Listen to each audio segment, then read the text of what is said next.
What kind of mind finds beauty in death and strength in vulnerability? Alexander McQueen, the designer who shocked the world, was no stranger to darkness. His collections, like Highland Rape and Voss, weren't just fashion. They were haunting, powerful explorations of the human psyche, confronting trauma, isolation, and the fine line between beauty and horror. But for McQueen, art was as consuming as it was creative. It was a journey into his own extremes, where genius and torment collided. And in the end, that darkness didn't just shape his work. It consumed him entirely. This isn't just another story about fashion. We're digging into the layers of McQueen's life, from a rebellious kid on the streets of London to a fashion powerhouse who didn't play by anyone's rules. I'm a single human being. I've got no one to answer to, just myself. And if I want to say something, can I spend £20,000? I should be able to say it. People can either take it or leave it. He was a force, a provocateur. To understand his journey and the dark creativity that led to his ultimate end, we need to go back to where it all began. A young McQueen, growing up in a world he would soon disturb, challenge, and ultimately change forever. I depict real life in my clothes. Yeah. I come, it sounds naff, but I do come from the street and I show exactly the way it is. Alexander McQueen didn't grow up surrounded by high fashion or luxury. He grew up in London's gritty East End as the youngest of 6, in a working-class family where his father was a cab driver and his mother a social science teacher. His relationship with his family, particularly his mother, Joyce, was pivotal throughout his life. Joyce McQueen encouraged his creativity, sparking his love for history, which would later influence his work. Growing up as a young gay man in London's East End during the 1980s presented its own set of challenges. He faced bullying and struggled to fit into societal norms, which fueled his desire to break away from tradition. These early experiences not only shaped his rebellious outlook, but also instilled in him a deep empathy for outsiders, a theme that would recur in his career as he pushed the boundaries of beauty and identity in his designs. Life wasn't easy, but McQueen was drawn to creativity from the start, sketching out dresses and pulling together scraps of fabric for his sisters. Even as a kid, there was something different about him. He was already creating his own world, a world that didn't quite fit the one he'd been handed. This early knack for creation, born from whatever he could get his hands on, would hint at the designer he'd become. Bold, resourceful, and unapologetically original. And it wasn't just about the clothes. McQueen was deeply fascinated by nature, especially birds. His fascination with nature symbolized themes of freedom, survival, and decay, ideas that inspired recurring themes of death and rebirth in his work. In many ways, nature was McQueen's first muse, and his love for it led him to experiment with textures, patterns, and forms that would often appear in his collections. He once said, "Life to me is a bit of a Brothers Grimm fairy tale," hinting that he saw the world not just in light, but in shadow. His fascination with life's darker side would soon set him apart from other designers and infuse his work with an edge that felt both haunting and captivating. At 16, McQueen dropped out of school and found his way to Savile Row, the center of British tailoring. He started as an apprentice at Anderson and Shepherd, where he quickly excelled, learning the precision and discipline of traditional British tailoring. This experience wasn't just about learning to sew. It was about understanding the art and craft behind every stitch, every cut. At Gives and Hawkes, he worked as a pattern cutter, where he refined his skills even further. McQueen's time on Savile Row gave him a foundation of craftsmanship that grounded his wild creativity in technical mastery. As McQueen's skills grew, so did his hunger to express himself beyond the traditional molds. Savile Row had given him precision and discipline, but McQueen's vision went beyond tailored suits. He craved a stage where he could merge craftsmanship with creativity on his own terms. This urge led him back to London, where he enrolled in the renowned MA program at Central St. Martin's, a decision that would set the course for his extraordinary career. At Central St. Martin's, McQueen found the freedom he'd been searching for. This was where he could pour his intensity, rebellion, and raw talent into something groundbreaking. His final collection, Jack the Ripper Stalks His Victims, was unforgettable. With eerie, Victorian undertones and haunting details, like locks of his own hair sewn into garments, McQueen used fashion to tell a story that was dark, personal, and unapologetically bold. The collection immediately caught the eye of stylist and fashion icon Isabella Blow, who famously bought it in its entirety. Blow became a friend, mentor, and champion of his work, propelling McQueen into the public eye and securing him as a rising star in the fashion world. With Blow's support, McQueen launched his own label, and his reputation as a rebel designer quickly solidified. His early collections were brimming with provocative themes and bold cuts. The bumster pants, with their scandalously low waistlines, not only challenged traditional silhouettes, but sparked a trend and sent ripples through the industry. Oh yeah, I don't like the norm. I really don't like the norm. I don't think it's, you don't move forward. Seriously, you just don't move forward if you play safe. These pieces were statements, intended to disrupt norms and explore the complex interplay of power, sexuality, and vulnerability. Media quickly dubbed him l'enfant terrible of British fashion, and McQueen wore the label proudly, pushing his work further with each season. Blow's friendship and mentorship, however, was a complex and ultimately tragic one. As McQueen's career ascended, their relationship grew strained. Blow, who had battled mental health challenges for years, felt increasingly overlooked as McQueen's fame skyrocketed. She was deeply hurt by his decision not to involve her in his partnership with Gucci, feeling that she had been instrumental in his rise. In 1996, McQueen's rebellious approach and burgeoning fame caught the attention of French fashion house Givenchy.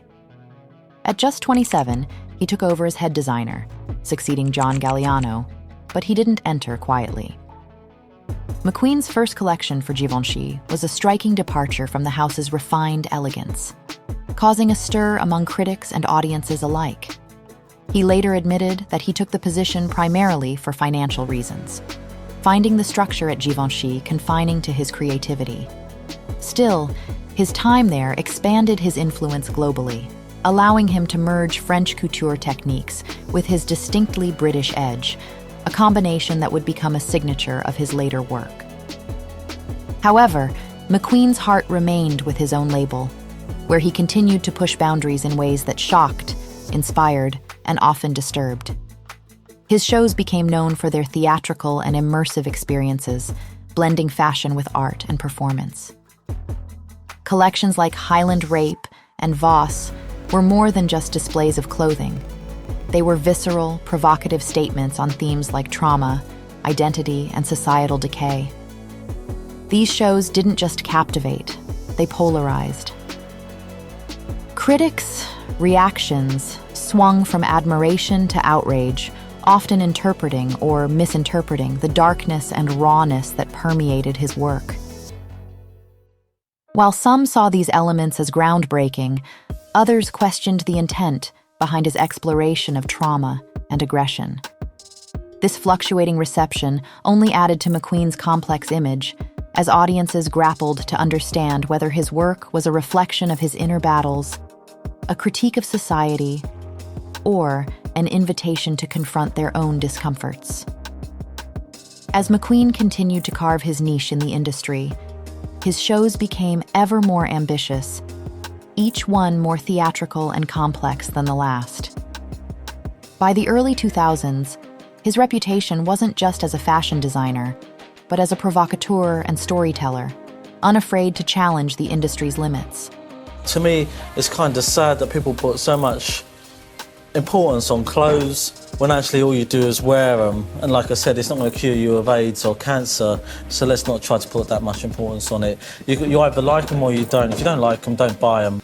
The collections were grand and controversial, often evoking visceral reactions from audiences. Voss was a prime example, where McQueen took the runway and transformed it into a mirrored asylum.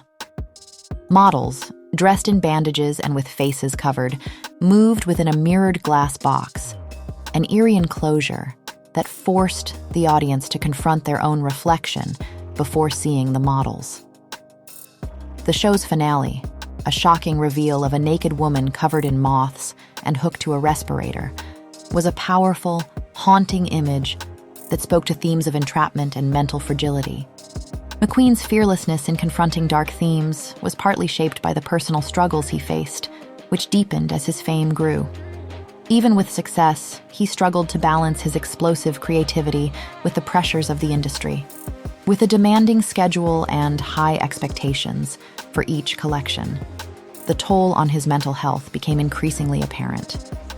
His collections reflected this, delving into themes of isolation, pain, and beauty intertwined with horror. Despite his challenges, McQueen's commitment to artistry remained unwavering. He collaborated with renowned artists and craftsmen, pushing the boundaries of what fashion could express. Jewelers like Sean Lean created armor-like jewelry for him, and milliner Philip Treacy crafted pieces resembling natural creatures and artifacts, from bone to feathers, enhancing McQueen's exploration of the abhuman and the fantastical. It was during these years that McQueen's shows became essential viewing in the fashion world. He wasn't just showing clothes, he was presenting complete narratives full of emotional and artistic depth. The Highland Rape show, for instance, drew on his Scottish ancestry and the historical trauma of the Highland clearances, with models walking the runway in shredded, distressed fabrics that symbolized resilience amid destruction. Critics and audiences alike were captivated by his willingness to confront themes others wouldn't dare touch, proving that fashion could be as thought-provoking and layered as any other art form.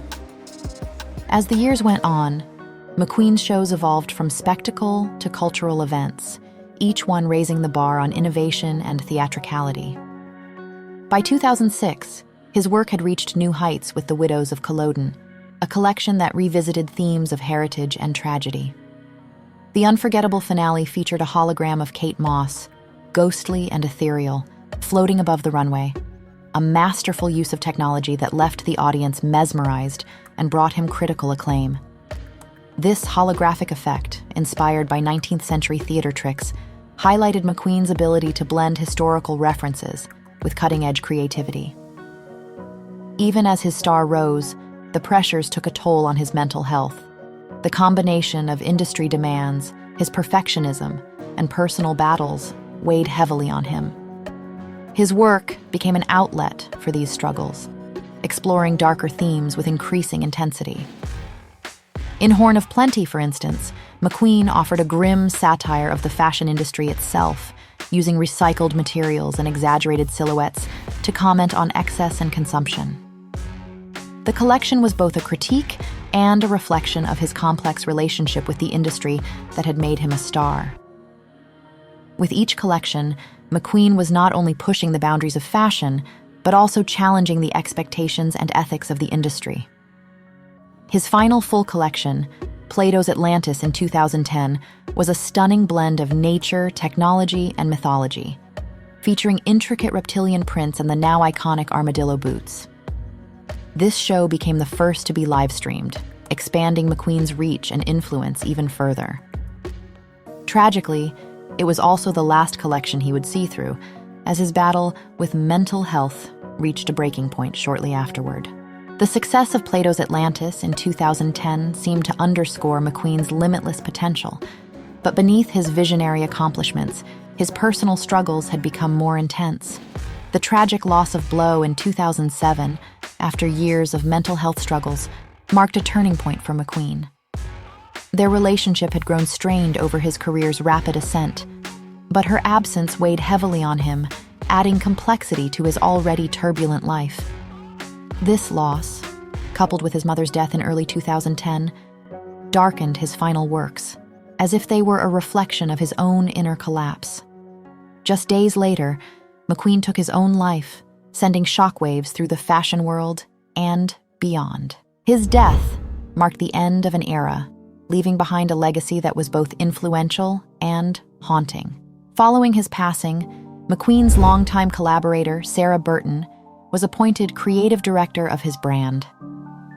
Burton, who had worked closely with McQueen for years, aimed to continue his legacy while softening some of the darker tones of his work. Her designs maintained McQueen's iconic intensity and artistry, but brought a different balance, blending his signature boldness with a more romantic touch. Under Burton, the brand achieved new heights, notably with the wedding gown for Kate Middleton in 2011, showcasing a more refined, yet still deeply intricate approach. The Alexander McQueen brand has endured, paying tribute to McQueen's boundary-pushing creativity. Exhibitions, like the Savage Beauty retrospective, celebrated his work, drawing record-breaking crowds at the Metropolitan Museum of Art and the Victoria and Albert Museum. These retrospectives reaffirmed McQueen's impact on fashion and culture, highlighting how his work transcended clothing to probe deeper questions about beauty, identity, and the darker aspects of human experience. Alexander McQueen's impact goes far beyond fashion. He changed the way we see and experience art, identity, and beauty. He had an intense, often dark vision that wasn't just about clothes, but about confronting human experience itself. From pushing boundaries on the runway to crafting unforgettable pieces, his work remains deeply personal, raw, and unapologetic. What are your thoughts on Alexander McQueen? Let us know in the comments. Thank you for watching. Till next time.